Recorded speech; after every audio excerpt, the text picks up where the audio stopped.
Hey, good afternoon, everybody. It's Mike with smartoptiontrading.com. It's Wednesday, the 2nd of August. This is our midweek update. There's a link in the description below if you want to join me at smartoptiontrading.com. Let's talk about what's going on here. And, um, you know, if you got caught up in this, what you could have done or what you should have been doing. So let's talk about the last couple of days. The market's been acting kind of funky, right? This is not even a good candle. We never got that low last week on Friday. In fact, the low was just below the open. So we've had three very tight range candles after a big down day last Thursday, and we never took that candle back. So this was already, again, saying time to be careful. Seasonality, August and September are very tough months. So you should not have been very heavy coming into this, although the market was holding in fine and holding the 8-day. Last night, we get the news of the credit downgrade. Now, I think this is going to turn out to be not a big deal, and the market was looking for an excuse to sell. And here's the news comes out. We get the initial downtick, and we drifted lower. So coming into this morning, before the market opened at 9:30, you had to be deciding what was your plan for the day to do with any positions you had open. Was it to take the loss and get out? Were you going to hold on to it? Were you going to, flip short? The problem comes in if you just sit there and do nothing. And, let's analyze this. Your opening 5-minute candle drops down. We go below it. We come back in. We briefly take it out for a minute, and I mean a minute. And we never get any traction here today to the upside. And then we go sideways for better part of the first half an hour. And then finally that first candle comes in, drops us, flag, drop. And we had consistent selling pressure. We're just coming off the lows of the day with about 20 minutes left of the day session. So if you got caught today and you didn't have a plan on the open, you're now in sitting there with, hope and pray, or hope is a strategy. Hope is not a strategy, right? So we had this down move. We broke the 8-day. We're clearly not going to close above the 8-day without a miracle today. And we're right on the 21-day. So momentum is finally starting to come out of this market. We've been talking forever about needing a 3 to 5% pullback to help reset the, refresh the setups. So where do we go from here? We don't know. Last Thursday, it looked like we were going to correct and we didn't. So right now I have my 3% correction already on my chart, 445.65, my 5%, 436.47. What am I looking at here? Right now we're holding this little bit of support right into this area. You can see where we had a couple candles here open up. We have a gap at 445. That would be your next area to watch, that open gap, to see if they want to come it. And you can see that the 5% pullback is below the 50-day.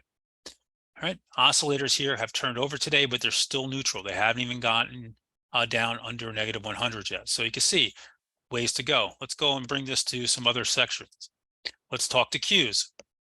The Qs here, after what we've seen here, the Qs are still in a 3% pullback.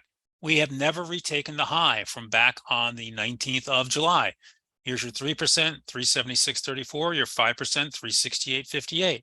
Okay. Qs still sitting in this pullback, has a little gap to fill down here. The IWM actually held in better than I would have thought. The Dow was holding strong this morning, has rolled over. Right? So when you have situations like this, you have to decide what you're going to do and how you're going to adjust it. Get out of the way is always a good thing. If you want to get short, get short. For me today, I focused on Starbucks and Caterpillar. Starbucks, the report was better than I thought. So again, look at how it handled it. It was hanging out here. Here's your opening 5-minute candle, came back up. We jumped on calls here. It was not an easy trade. The calls came back in. Right in here, we got in calls, came back down, but then it put a nice high in. They paid well. I got out just before 104 on them. Nice move up here in Caterpillar. In Starbucks here, back up to the 104 area. That was the area I was watching for.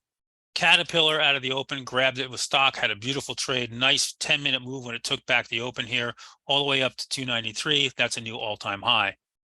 Uber today, Gino called this one out in the room. Uber, Chris, by the way, I give him credit for Cat. He called out this one in the room, called it early, said strong, right? Look at this nice 20-minute move. Could have traded that. And the news there was some fund manager said that Tesla should just buy them. I don't see Tesla spending $120 billion to buy, or $120 to $130 billion to buy Uber. But whatever that guy wants to say. That said, Uber, after their not great report, holding up nicely here. IBM continues to hold in well. But if you're looking for what else is going on, Tesla here today, I tried a prediction and missed my prediction on that by a couple of cents. Coming down here today, Now above the 50-day, underneath the 8 and the 21-day, 8 and 21 days resistance till it breaks above it. Under the 50-day, you have this gap still sitting down here. It can come finish filling that. Microsoft also has broken under the 50-day, big close below it, hanging by a thread. So if the market's weak, this one might want to come down, and then you need to have names you want to go to. For me, Google might come down and fill this gap. It got into it today and came out of it, but Google's one of the names I want to own when we rebound. Meta is another one. Again, might come into this gap, kissed it today, came out of it, but you need to have this stuff in your head. We have a huge week of earnings tonight. Again, the week earnings or night of earnings tonight. So, you got to keep that in mind. Tonight we have PayPal, Shopify, Qualcomm, Oxy, Unity, Robinhood, Etsy, DoorDash is in there. I will be looking to trade any or all these names. Tomorrow morning we have Warner Brothers, we have Wayfair, we have Moderna. And then I think this market's going to be looking hard at tomorrow night. You have Amazon and Apple. Those two, if they're very good and good guidance, can lift this market. Not that Apple will guide. Everybody's going to be watching Coinbase carefully. You got Square, Airbnb, DraftKings in there. So you got a very busy 48 hours, 24 plus hours coming up here in the market. So if you want to join me or learn more about what you do, link in the description below, smartoptiontrade.com. I hope you're all well. Members, if you're having problems or you're caught, let me know. Let's have a quick conversation. Sometimes we can turn things around quickly. Staying late with you guys tonight. Everybody else, I'll catch you in the morning.